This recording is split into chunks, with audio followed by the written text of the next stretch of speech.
Bueno, mi gente, difundiendo con la Biblia, hoy tenemos un invitado súper especial. En el día de hoy es el doctor Javier del Barco. El profesor Javier es profesor de la Universidad Complutense, es un compañero también de la Asociación Española de Estudios Hebraicos y Judíos. Su especialidad es la cultura manuscrita hebrea medieval y la historia del libro hebreo hasta más o menos el siglo XVII, y se centra en cuestiones como el estudio e interpretación del libro como objeto histórico, cultural, las prácticas de lectura, que es algo de lo que hemos hablado, especialmente de la práctica de lectura en tiempos del primer, segundo y tercer siglo. Su investigación abarca poco más, unos siglos más de hecho, y también el uso y circulación de manuscritos.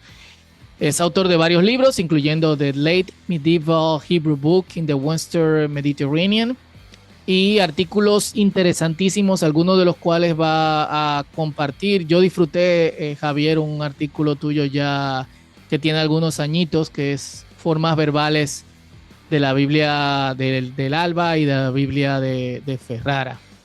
Y tu exploración en si había cierta fidelidad al texto hebreo. Vamos a hablar él, de su investigación, pero sobre todo, como algunos de ustedes han preguntado sobre oferta académica, las ofertas académicas que tienen en la Universidad Complutense de Madrid, y algunas cuestiones también de estructura, porque en Europa los estudios son un tanto diferentes a como estamos acostumbrados en Latinoamérica o en Estados Unidos.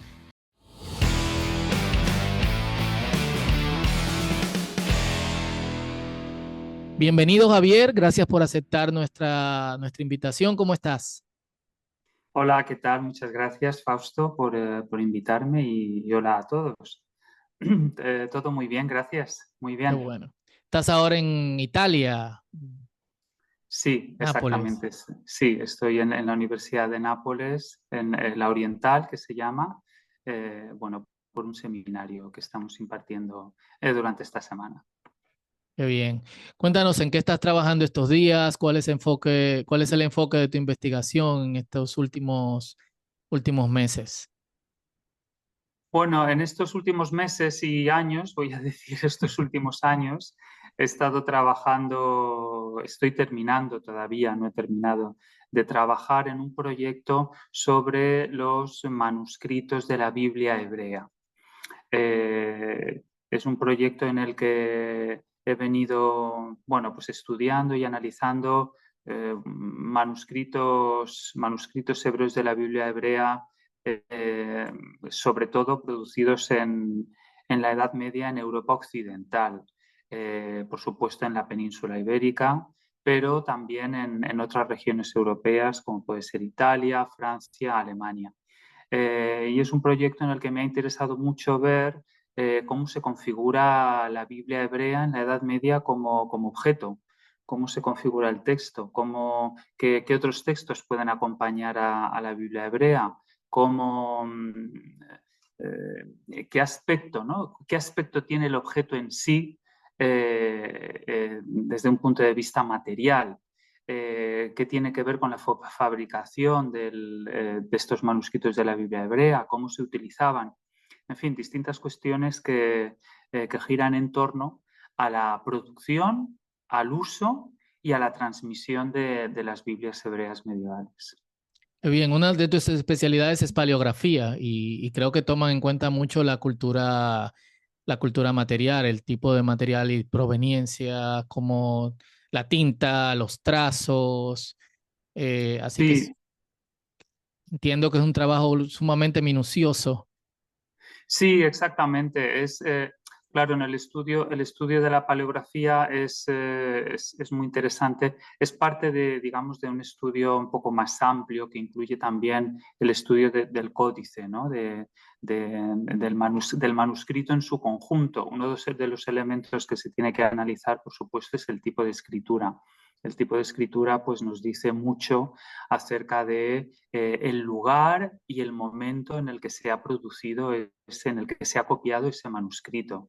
Y eso es muy importante porque para entender cómo es la producción manuscrita en distintas regiones y en distintos momentos, tenemos que conocer un poco el contexto cultural, el contexto social donde se producen esos manuscritos, y para ello, pues cuando tenemos un manuscrito de la Biblia, por ejemplo, que no sabemos exactamente dónde se ha producido ni cuándo, pues tenemos que hacer esa labor de investigación o esa labor un poco detectivesca, ¿verdad? Utilizando, bueno, pues viendo elementos de las escrituras, de la paleografía, viendo elementos codicológicos. Es una especie de puzzle, ¿no?, que uno tiene que ir haciendo, ¿no? Por eso yo a veces lo comparo con la labor de detective, porque tienes que ir buscando las pruebas que te ofrece el manuscrito para determinar dónde ha sido copiado y en qué momento. Y eso es algo que es muy relevante precisamente para entender el contexto, ¿no?, en que se copia un manuscrito.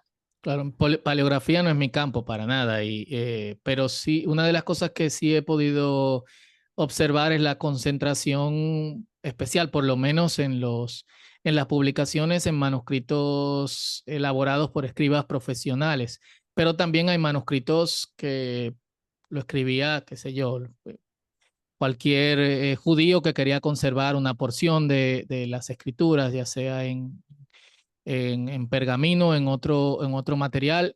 Esas cosas se consideran también al momento de estudiar de dónde provienen los manuscritos, los trazos que he visto en libros especializados fuera de los que los escribas hacían en cierta región. También se estudian los trazos de personas que producían manuscritos para su propio consumo. Sí, efectivamente, eso es una práctica además muy habitual dentro del judaísmo. Entre las comunidades judías medievales había, por supuesto, como tú has mencionado, por una parte el encargo, ¿no? Alguien quería encargar a un escriba profesional un manuscrito de la Biblia hebrea, entonces esos manuscritos por encargo que copian escribas profesionales, bueno, pues ahí sí que se aprecia unos tipos de escritura pues mucho más formales, más cuidados. Se nota, ¿no?, que es algo que se está copiando de una manera muy, muy cuidada. Pero también existe, por otra parte, aquellos manuscritos que puede haber copiado, digamos, cualquiera que tuviera el conocimiento suficiente como para copiar el texto, eh, y que quisiera copiar o bien una parte de la Biblia, algún libro de la Biblia o una Biblia completa, pero como es, digamos, una copia que uno hace para sí mismo, bueno, pues ahí no siempre hay ese mismo cuidado, ¿no? Porque si uno lo que quiere es únicamente tener el texto y es para sí mismo, bueno, pues a veces se copian esas Biblias hebreas con unos trazos, con unas escrituras un poquito más descuidadas. No quiere decir que sea una escritura, vamos a decir, corriente, porque las escrituras más cursivas o más corrientes, por lo general, bueno, pues no se utilizan en manuscritos, y cuando se utilizan escrituras cursivas en manuscritos también son escrituras cuidadas. Pero cuando uno copia un manuscrito para sí mismo, pues es cierto que se puede detectar que no siempre se pone el mismo cuidado o el mismo esmero que cuando es un manuscrito encargado, ¿no?, por alguien que está pagando a un escriba profesional, efectivamente. Claro, pero se puede trazar de dónde provienen, se puede, perdón, saber de dónde provienen en estos manuscritos también de trazos un poco más descuidados por su carácter personal.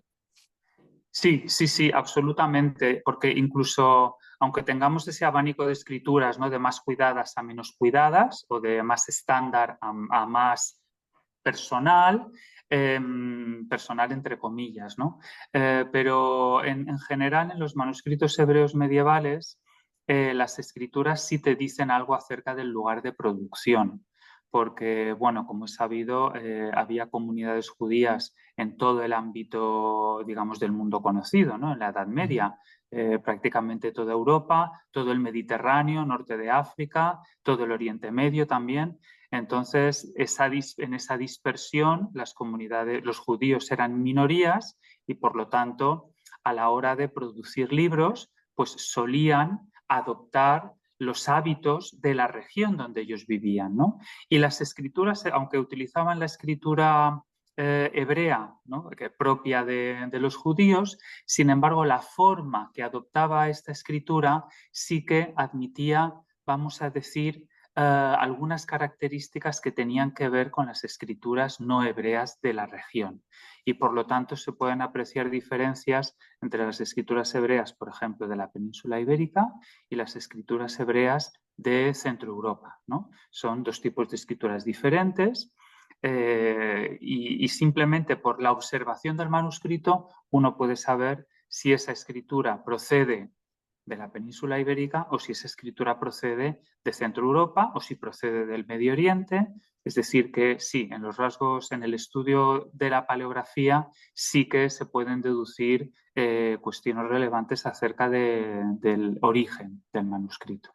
Bien, ¿y cómo tú llegas a este campo del hebreo, de la cultura manuscrita? ¿Qué hizo que te engancharas en este track? Bueno, yo he llegado aquí realmente en un primer momento por seguir estudios acerca de, por seguir estudios semíticos, ¿no? A mí me interesaban los estudios semíticos, los estudios bíblicos también. Entonces, bueno, al estudiar las lenguas y las literaturas, ¿no? Semíticas y bíblicas, bueno, pues tanto árabe como hebreo, arameo, eh, bueno, dentro de ese marco general, después, cuando uno empieza, eh, digamos, su carrera investigadora, pues uno va viendo o va tratando de encontrar cuál es un poco su lugar o su vocación, ¿no? Entonces, yo en un primer momento, puesto que había hecho estudios semíticos de lengua y literatura y me interesaba el hebreo bíblico, pues hice mi tesis doctoral sobre aspectos lingüísticos del hebreo bíblico. Fue un tema que me interesó mucho, hice mi tesis doctoral sobre eso. Y después, en el desarrollo de mi carrera investigadora, hubo un determinado momento en el que me ofrecieron participar en un proyecto de estudio y catalogación de manuscritos medievales, bíblicos en un principio. Entonces, bueno, puesto que era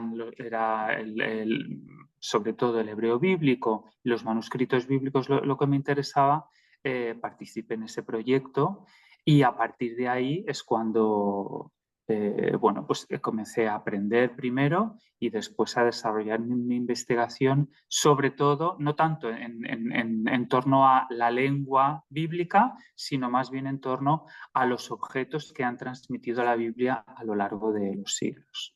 ¿Y cómo llegaste a semíticas? ¿Algún interés particular que te llevó a ese primer punto?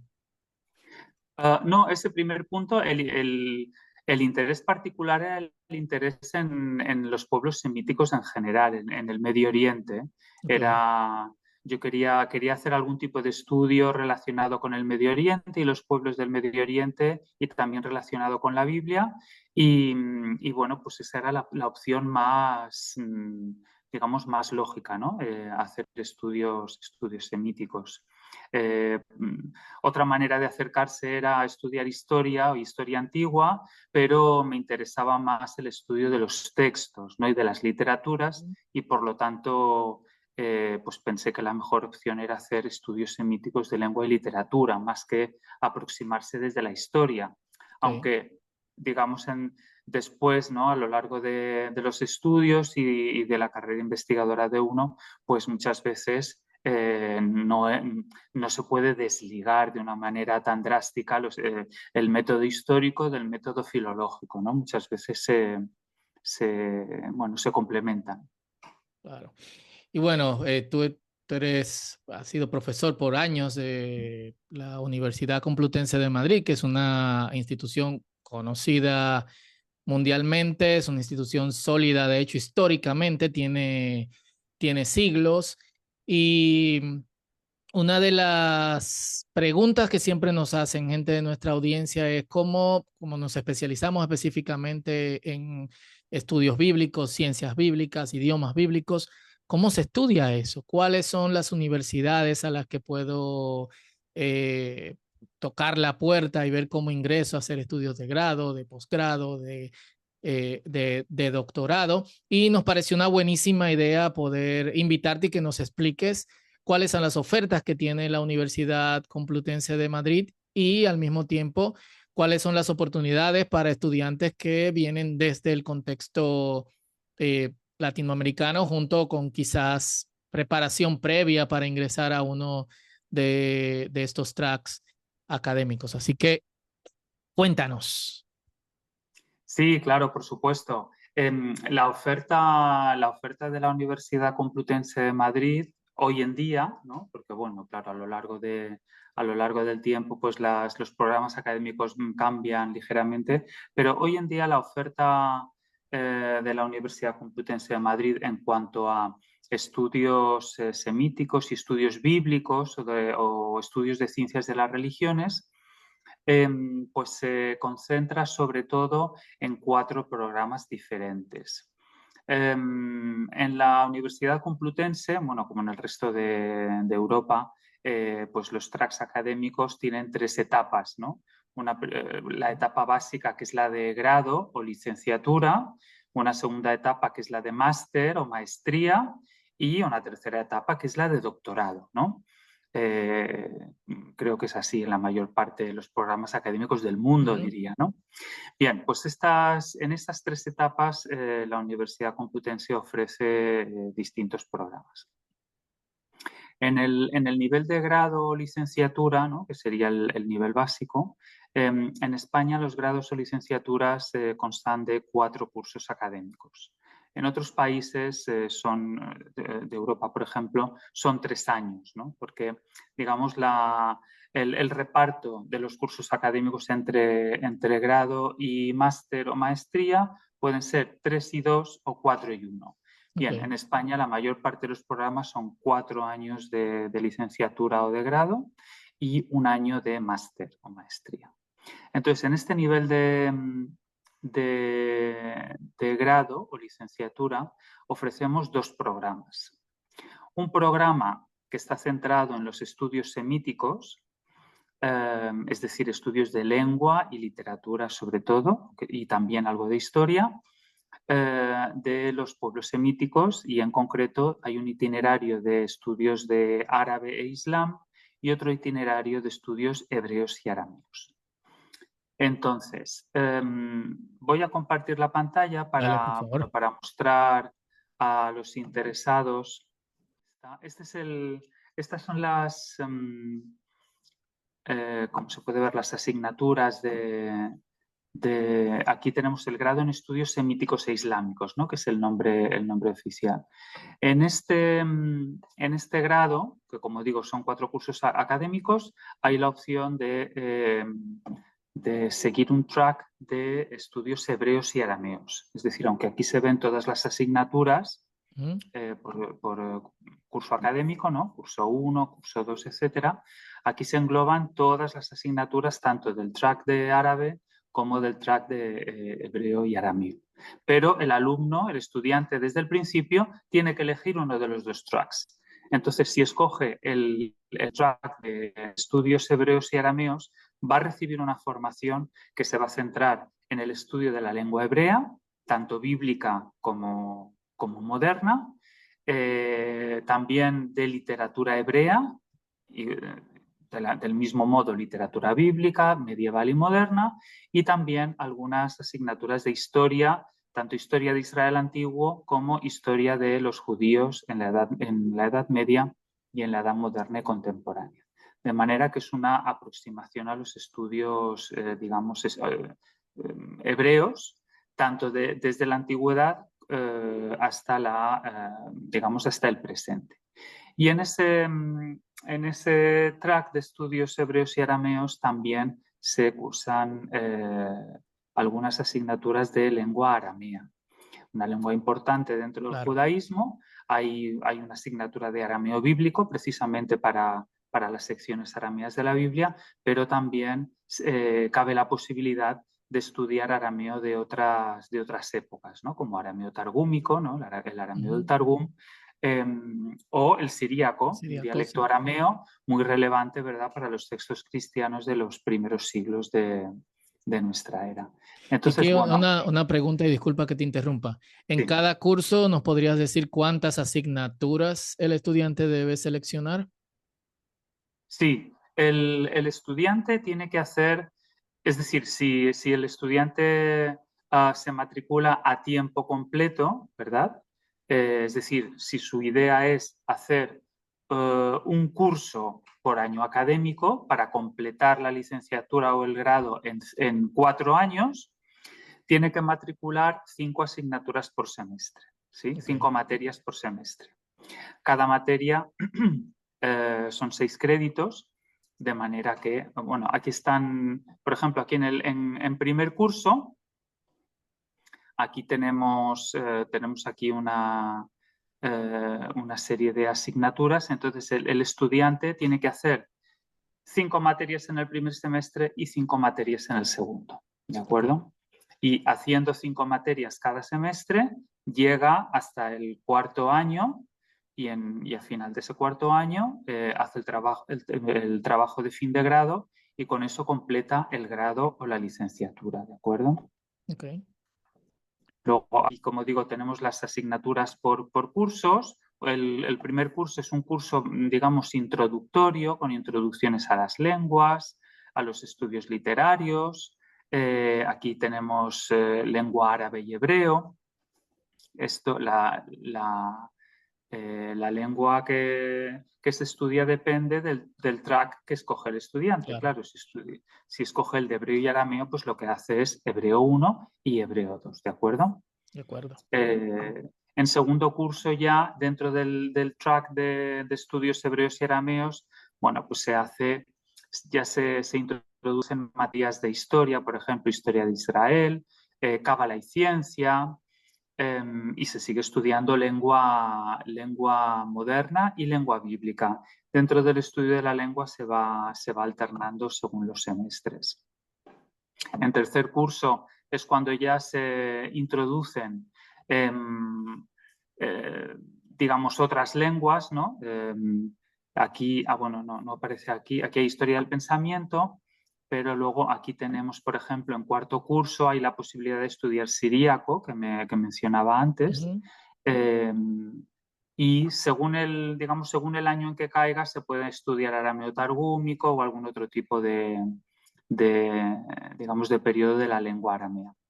En total, hay 8 semestres de lengua hebrea en este track y esos 8 semestres incluyen tanto el estudio del hebreo bíblico como el estudio del hebreo moderno. ¿De acuerdo? Sí, y tiene un rango muy amplio de estudio tanto de la lengua como de la historia, como también del pensamiento filosófico y religioso también, si incluimos la cábala. Es decir, para nuestra audiencia, esto es en comparación con quizás algunos de los cursos que ustedes han visto en este nivel, está súper completo. Es decir, el nivel que obtienes al finalizar es mucho más alto del que a veces se considera dentro de nuestra misma región. Sí, digamos, un programa muy especializado, ¿no? Muy especializado, hasta el punto de que, bueno, pues en ciertos momentos se nos cuestiona, ¿no?, si podemos continuar con ese programa tan especializado. Pero bueno, siempre hemos defendido que para que los estudiantes tengan una buena formación, pues es necesario, claro, dar una especialización en según qué materias. El programa se articula, como tú bien has mencionado, por una parte en el estudio de la lengua y la literatura sobre todo, ¿no? Bueno, como todos saben, pues el aprendizaje de las lenguas no es algo que se pueda hacer en unas pocas semanas. El Ujú. estudio de las lenguas lleva mucho tiempo, tiene que ser constante y entonces por eso la lengua es algo que está presente en todos los semestres de los 4 años de grado. Y luego se complementa la lengua y la literatura con algunas materias de historia. Lógicamente hay que conocer el contexto histórico, ¿no?, del desarrollo tanto del antiguo Israel como de las comunidades judías a lo largo del tiempo, y también con asignaturas relativas al pensamiento filosófico, pensamiento científico. Es decir, estos son materias que complementan Cábala, por ejemplo, Cábala y mística, bueno, como uno de los aspectos interesantes dentro del pensamiento judío en la Edad Media. Claro, y Y alguna de las preguntas que puede tener nuestra audiencia es, pero yo lo que quiero es Biblia, porque hebreo medieval o rabínico o moderno. Yo les puedo decir, y Javier lo puede confirmar, que un entendimiento del hebreo en sus diferentes etapas y épocas te da un mayor entendimiento del hebreo bíblico. No es lo mismo una persona que solamente se ha concentrado en el estudio del hebreo bíblico y su concepción y su acercamiento al texto que una persona que lo ha estudiado en sus diferentes etapas. claro, efectivamente, el hebreo no se puede considerar como una lengua que se puede compartimentar en distintas partes, porque eso no ocurre con ninguna lengua. Claro, es lo mismo que el español, ¿no? Exacto. Pues si uno estudia español, no puede decir, bueno, yo solo voy a estudiar español medieval, porque solo quiero leer el poema del Cid y nada más. Bueno, pues claro, eso te limita mucho en la comprensión lingüística, ¿no?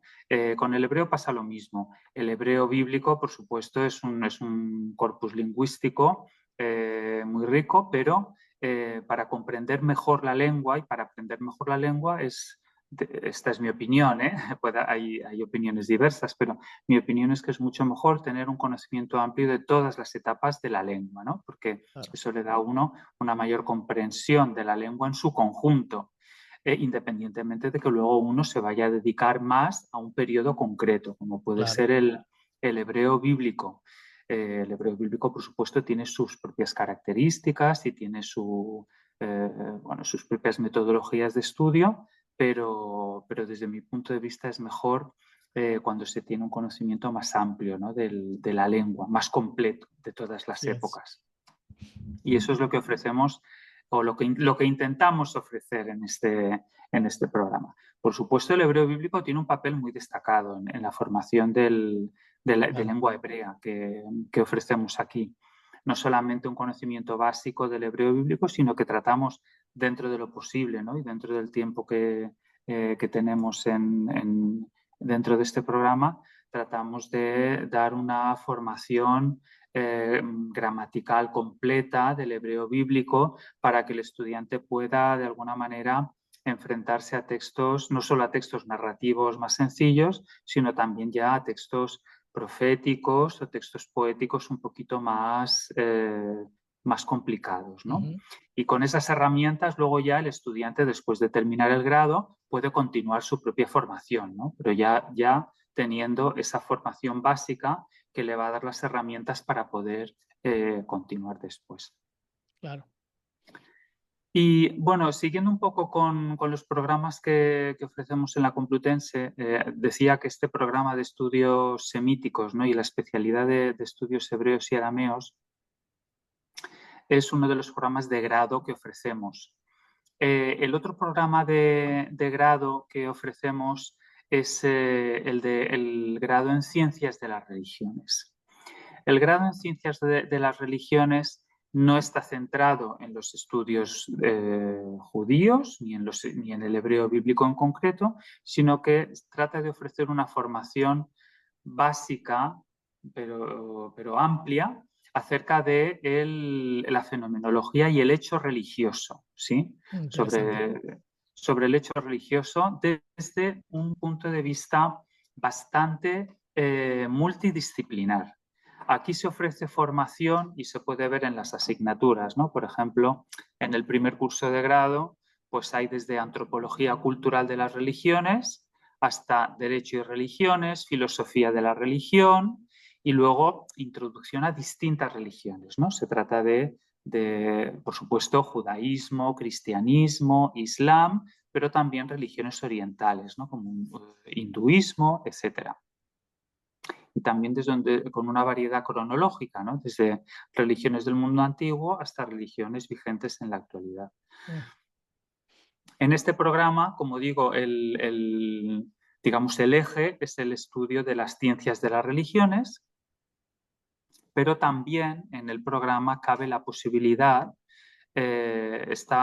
digamos, como es multidisciplinar, pues es un programa que se aborda desde el punto de vista de la filosofía, desde el punto de vista histórico, también desde el punto de vista de la literatura, de la antropología, y también existe la posibilidad de cursar algunas lenguas que son relevantes para las religiones que se estudian, ¿no? Entonces, ahí dependiendo del interés del estudiante, bueno, pues si le interesa más el Islam, pues puede cursar hasta 4 niveles distintos de árabe, ¿no? Que se ofrecen aquí.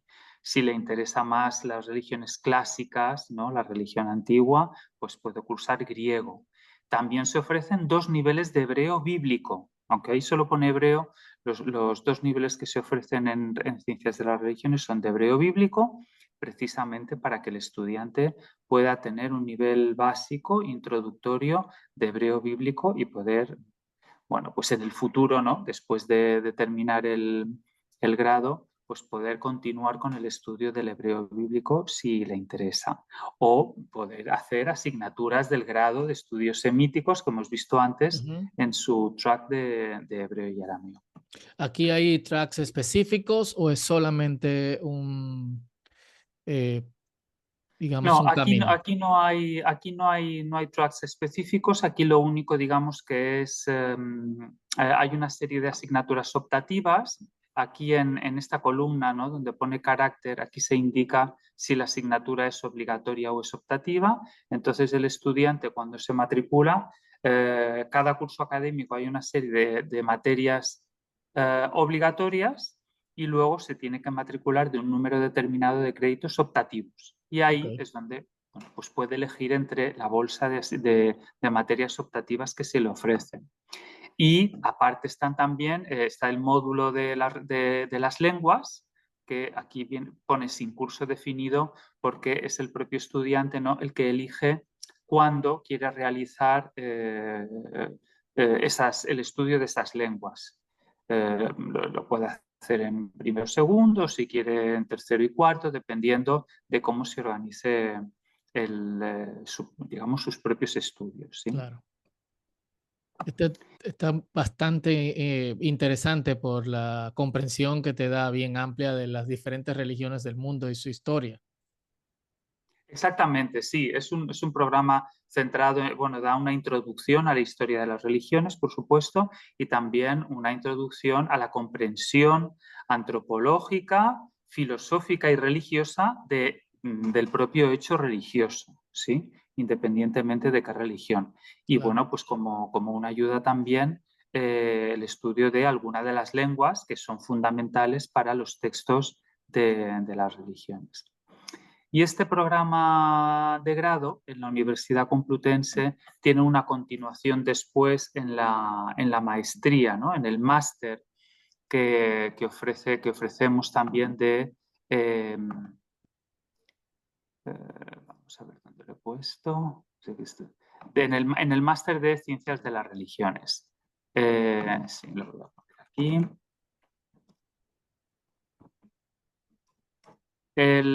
Lógicamente, los estudiantes que han cursado,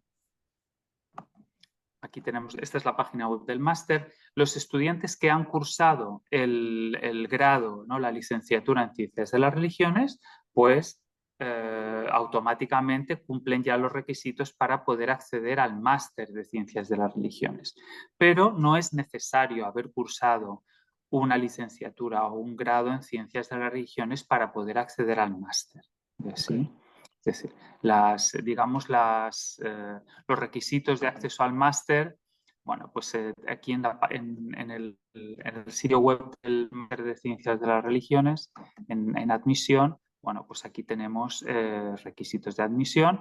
Básicamente se puede acceder con un título universitario oficial español o extranjero, ¿de acuerdo? Es decir, que aunque no se tenga formación específica en ciencias de las religiones, uno puede acceder al máster, Ok.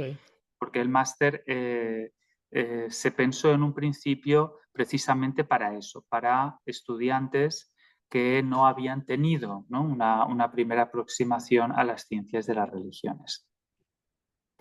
Y bueno, aquí el interesado pues puede consultar el plan de estudios, ¿no?, en el sitio web del máster, las asignaturas que se ofrecen. Como decía antes, los másteres universitarios en España en general, por lo menos en la Universidad Complutense, pues se cursan en un curso, en un año solamente. Es un curso académico.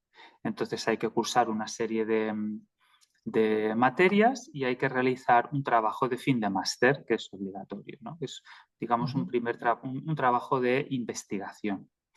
Aquí, bueno, esta es la estructura y luego las materias que se imparten están aquí, programa, asignaturas. Estas son las...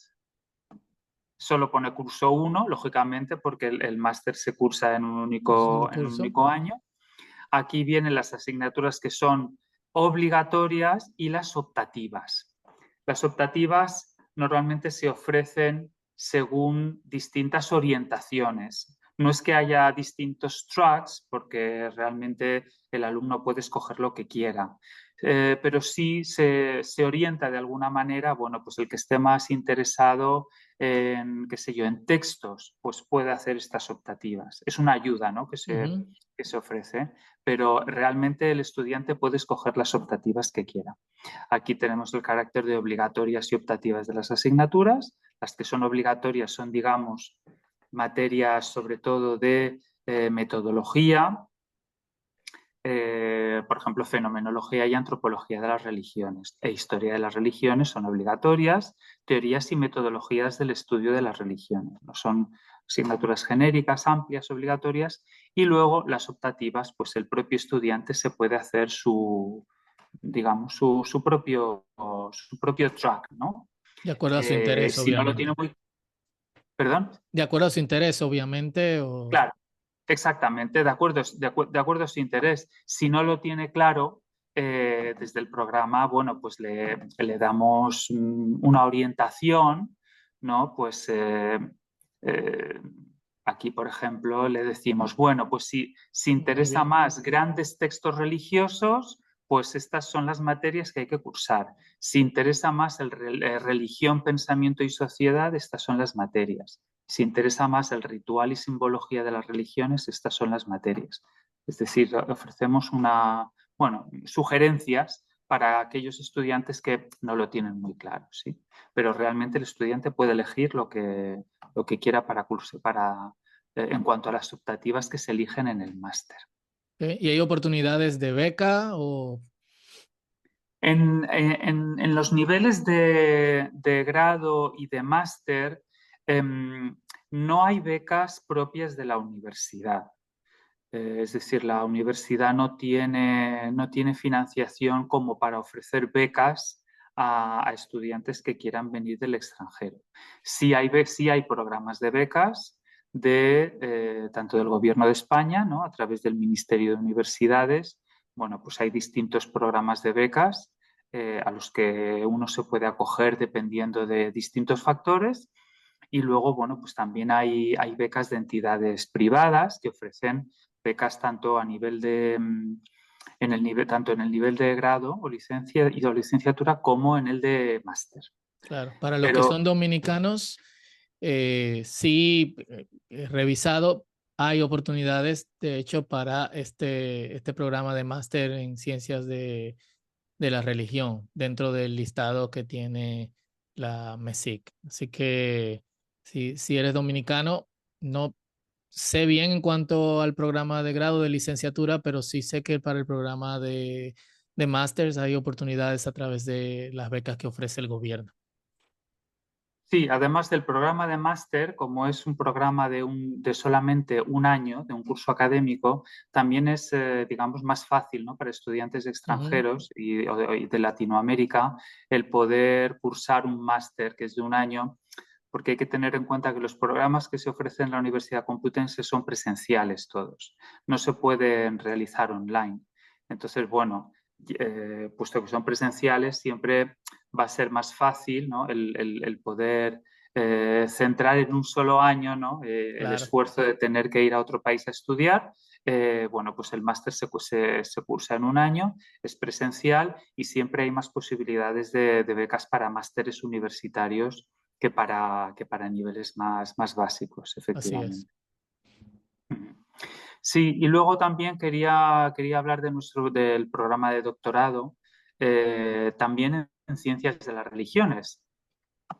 Y esta es la página web del programa de doctorado de ciencias de las religiones, que aunque se llama así, ciencias de las religiones, en realidad es un programa de doctorado bastante amplio, donde uno también para doctorarse en este programa no es necesario, digamos, abarcar un trabajo de investigación sobre distintas religiones, un trabajo muy amplio.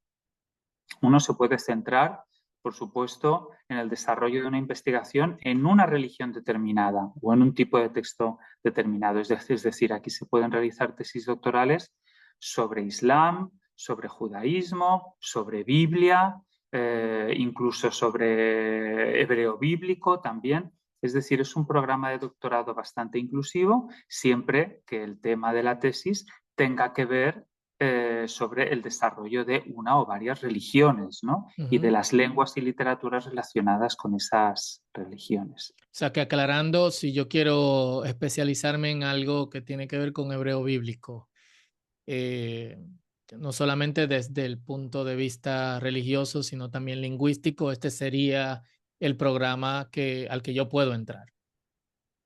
Efectivamente, sí. Este es el programa al que uno puede acceder en la Universidad Complutense. Okay. Es decir, cualquier el hebreo bíblico, ¿no? Considerado como la lengua, ¿no? De la Biblia hebrea y por lo tanto muy relevante para el desarrollo del judaísmo, pues el estudio del hebreo bíblico en cualquiera de sus aspectos, pues es un tema, lógicamente, que cabe perfectamente en este programa de doctorado. Perfecto. Los programas de doctorados no requieren de la realización de materias determinadas, ¿no? Cuando un estudiante se matricula en un programa de doctorado, en este en concreto, por ejemplo, pues uno tiene que realizar una serie de lo que se llaman actividades formativas, ¿no? Aquí se explica, ¿no? Actividades formativas, pero las actividades formativas van desde un propio seminario que organiza el programa de doctorado con los estudiantes hasta participación en congresos de cualquier tipo, participación en actividades que se realicen. Lo único que se exige es que esas actividades formativas que realiza el doctorando pues estén avaladas por el director de tesis, es decir, que el director de tesis bueno, pues avale que es una actividad interesante para el doctorando y poco más. Pueden ser actividades formativas ofrecidas por el programa, ya digo, o bien otras actividades que el propio estudiante crea que le pueden venir bien para el desarrollo de su tesis doctoral. Claro, Y aquí de nuevo, para nuestra audiencia, creo que en casi todas las universidades europeas, el programa de doctorado consiste en trabajar en tu investigación. Y existen seminarios, como está diciendo el profesor del barco, u otras actividades que la universidad te exige o que el estudiante decide en la que el estudiante decide participar como parte de su formación, pero su obligación es la investigación de tesis. sí, efectivamente, la realización de la tesis es el objetivo fundamental de cursar un programa de doctorado. Y aquí, digamos, la única exigencia de actividades formativas son 20 horas al año, pero bueno, 20 horas al año la verdad es que se cubren con muy Un poca mes. cosa. La idea es que el estudiante, por lo general todos los estudiantes hacen más, porque Ujú. siempre suele haber un número importante de actividades que el estudiante considera importantes para su formación o que tienen que ver con su tema de investigación, ¿no? Entonces, esas 20 horas es el mínimo y a partir de ahí, pues el estudiante, dependiendo y de acuerdo con su director de tesis doctoral, por supuesto, pues puede participar en más o menos actividades formativas. Lo fundamental es realizar el trabajo de investigación. Y de la misma manera que para cursar el máster no es necesario haber cursado el grado en Ciencias de las Religiones, para entrar en este programa de doctorado tampoco es necesario haber cursado el máster en Ciencias de las Religiones. Ok. Por supuesto, si un alumno ha cursado un máster, pues tiene prácticamente boleto directo, ¿no?, para poder entrar en este programa de doctorado. Pero también se puede acceder a este programa de doctorado desde un gran número bueno, pues desde otras disciplinas relacionadas, ¿no? Siempre que sean disciplinas humanísticas.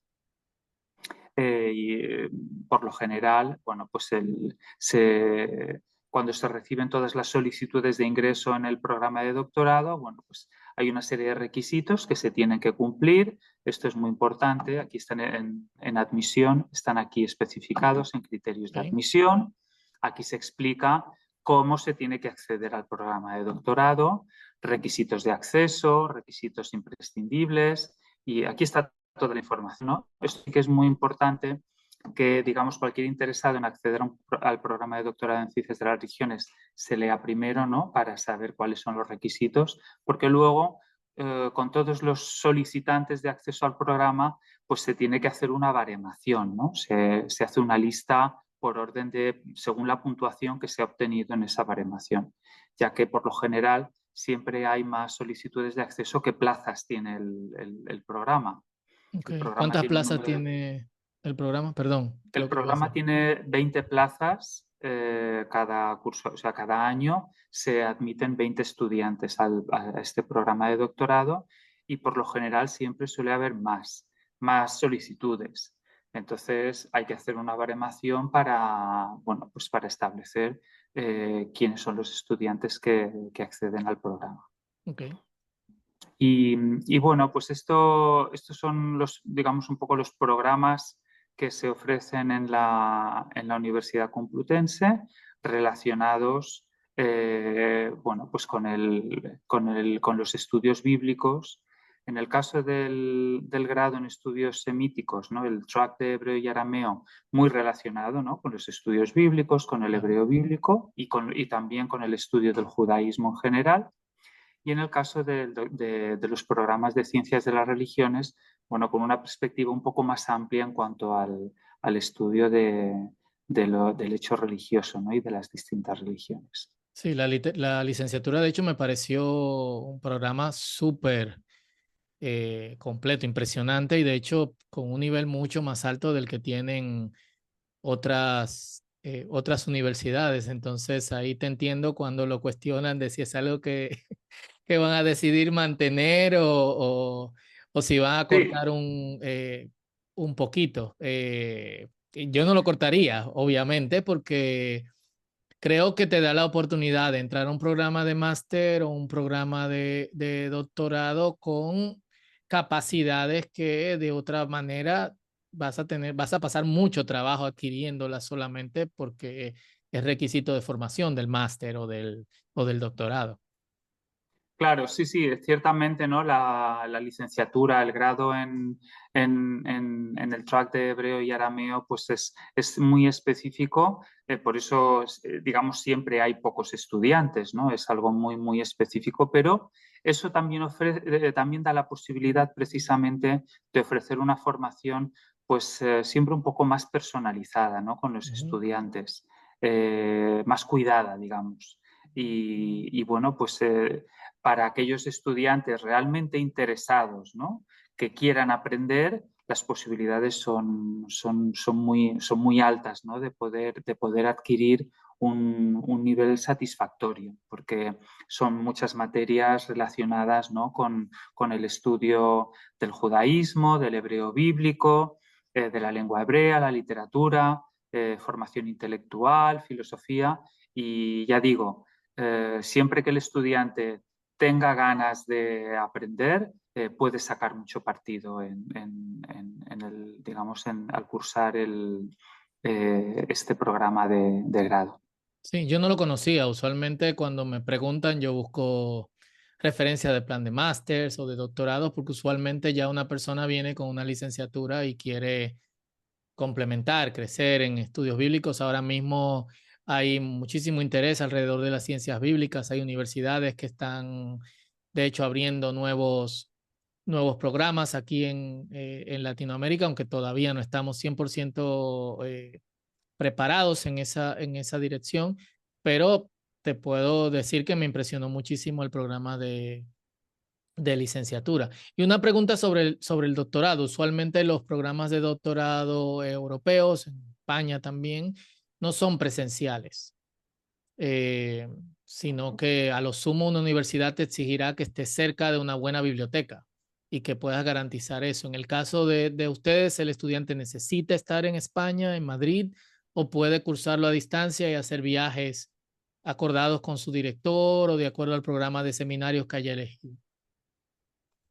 Sí, como mencionas tú, en el programa, la Universidad Complutense es una universidad presencial, pero los programas de doctorado son diferentes, efectivamente. De manera que no es necesario que el estudiante resida en España o en Madrid. No es necesario. De hecho, el estudiante únicamente tiene que venir a Madrid obligatoriamente, 2 veces a lo largo del periodo del doctorado. Okay. Hay un requisito en el programa de doctorado que es participar en lo que denominamos jornadas de investigación. Son jornadas que se organizan todos los años y en esas jornadas se reúnen los estudiantes del programa de doctorado para presentar sus proyectos de tesis doctoral o para presentar resultados de su tesis doctoral. Es algo muy interesante desde mi punto de vista para los estudiantes de doctorado, porque es una oportunidad para encontrarse con otras personas que están haciendo el mismo trabajo que ellos, que están en la misma fase de investigación que ellos, ¿no?, realizando su tesis doctoral, también para hablar con profesores, directores de otras tesis y profesores que participan en los programas de máster, de doctorado, de manera que es una oportunidad buena. Pero la obligación, digamos, que tiene el doctorando es de venir en el primer curso, en el primer año que está cursando el doctorando, tiene que venir a Madrid para participar en esas en esas jornadas de investigación Ujú. y presentar su proyecto de tesis, que es lo que yo quiero hacer en mi tesis doctoral.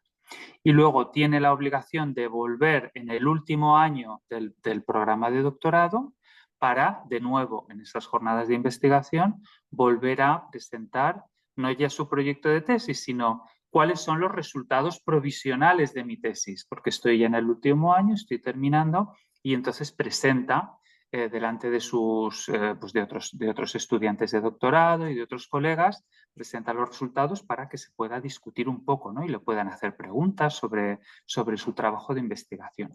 Okay. De manera que hay esas dos ocasiones digamos, de presencia obligatoria, son las únicas, digamos, ocasiones en las que necesariamente el estudiante tiene que venir a Madrid. Luego, por supuesto, puede venir, si quiere asistir todos los años a las jornadas de investigación, estupendo. Pero no está obligado ni a residir en Madrid o en España, puede residir donde viva normalmente, sabiendo que por lo menos un par de veces sí va a tener que Claro. venir a Madrid, pero no va a tener que residir aquí. ¿Y ustedes tienen cuáles son las características de las modalidades tiempo completo y tiempo parcial en el doctorado? ¿Qué cantidad de cursos abarcan cada uno? Ahora, bueno, ha habido un cambio reciente en la legislación. Entonces, un estudiante a tiempo completo en el programa de doctorado tiene 4 años para Ok. hacer su tesis O sea que doctoral. aumentó un año en referencia a la legislación anterior.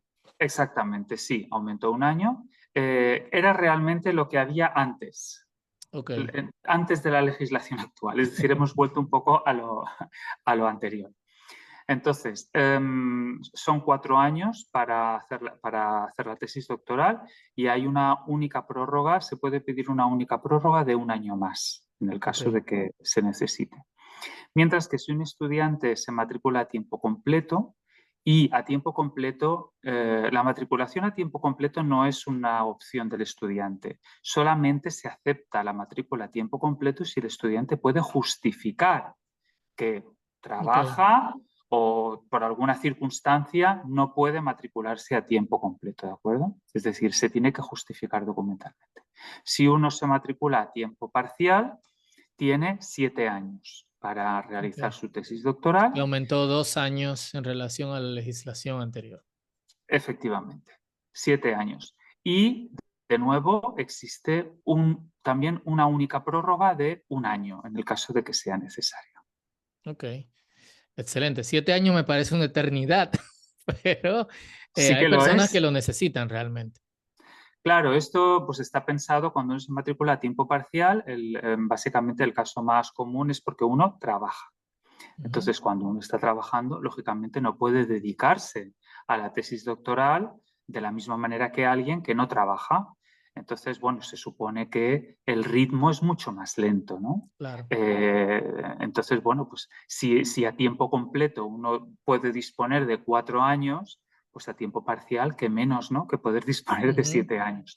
Lógicamente, esto no es obligatorio, digamos, cumplir todos los años. Uno puede terminar la tesis antes Claro. también. Eh, Ese es el plazo máximo, ¿no?, que se da. En ambos casos hay una prórroga de un año si es necesaria. Se tiene que justificar, por supuesto, pero se puede pedir una prórroga de un año. Pero este es el plazo máximo.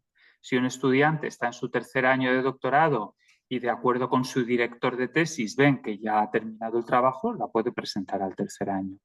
No suele ser el caso más habitual, ¿no? Ujú. Porque los trabajos de investigación siempre se suelen desbordar, ¿verdad?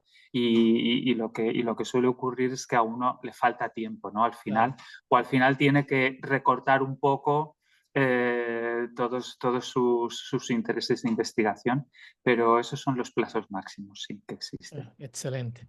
¿Recomendaciones que tienes para personas que quieran estudiar Biblia, religión con ustedes o en general? Bueno, más que recomendación, mi primer comentario es que el estudio yo hablo sobre todo del estudio del hebreo bíblico, de las lenguas bíblicas en general y de la Biblia, es algo realmente apasionante. Independientemente de las creencias religiosas de uno. Es decir, las creencias religiosas de uno van por un lado, pero luego, como objeto de estudio, la Biblia, ya sea la Biblia hebrea, ¿no?, o ya sea la Biblia cristiana, y con los Evangelios, Nuevo Testamento, independientemente de eso. El estudio de la Biblia es fascinante, sobre todo porque permite una aproximación a la Biblia primero como literatura. De hecho, bueno, la Biblia es un conjunto de textos, ¿verdad? Sí Entonces, es.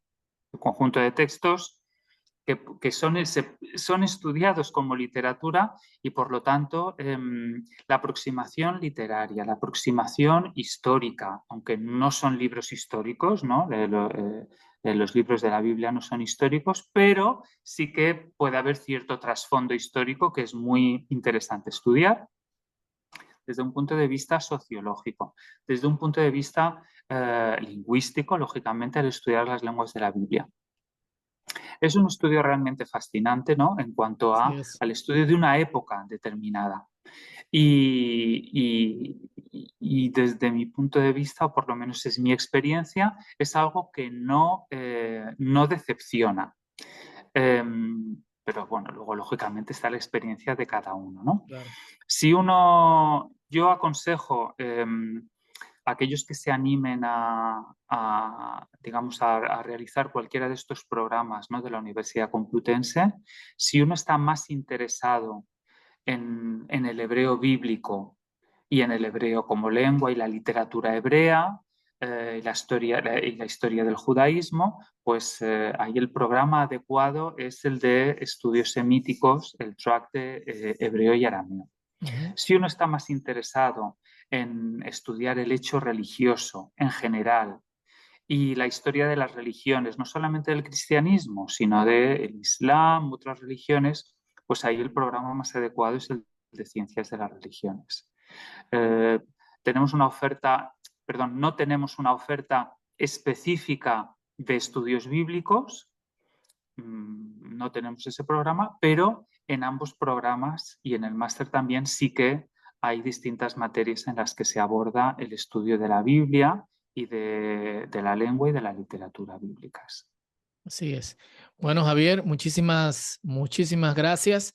Yo sé que hay mucha gente que se va a animar, especialmente en el caso del máster, y yo estaré animando a algunos que conozco para que consideren lo de la licenciatura por lo completo que es el programa. Y dentro de del comentario, de la descripción de este episodio, van a encontrar cada uno de los enlaces a los diferentes programas de la Universidad Complutense, también enlaces con la biografía de Javier y artículos importantes, y hay proyectos también en los que está trabajando de digitalización de manuscritos, que también está súper interesante, y se pueden visualizar algunos de los avances que se han hecho hasta ahora. Así que gracias, Javier, por darnos esta oportunidad dentro de tu ocupado tiempo, y espero que podamos tenerte en el futuro para hablar específicamente de paleografía.